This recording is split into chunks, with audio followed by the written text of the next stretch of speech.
সরকারের কাছে একটাই দাবি, আমরা ঈদ পর্যন্ত এই ফুটটা চাই, ঈদের পরে ফুট বন্ধ করে দেন। আমরা সবাই ঋণগ্রস্ত করে আমরা মাছ কিনছি, এই মাছ মৃত্যু না করতে পারি, এখন কি করুম? একটাই দাবি এবং আমাদের মাননীয় প্রধানমন্ত্রীর কাছে একটাই দাবি, আমরা ঈদ পর্যন্ত এই ফুটটা চাই।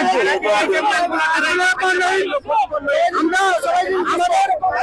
প্রধানমন্ত্রী রাষ্ট্রীয় কার্যক্রমের কাছে আমরা বলতে চাই, আমরা লক্ষ লক্ষ টাকা কিস্তি নিয়ে আমরা এই পশুমের মাল উঠাইছি।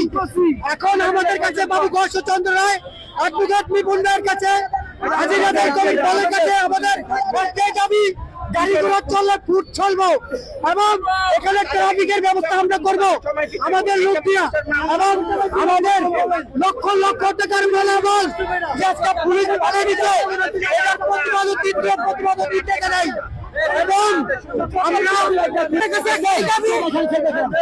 আমরা এই বাংলাদেশ সরকারের কাছে একটা দাবি, আমরা নিরহ পাবলিক, অসহায় পাবলিক বাল বাচ্চা খাওয়ানোর জন্য ফুটপাতে আমরা ব্যবসা করছি, তাই প্রশাসন এসে আমাদের মাল তল ভিক্ষা ভালো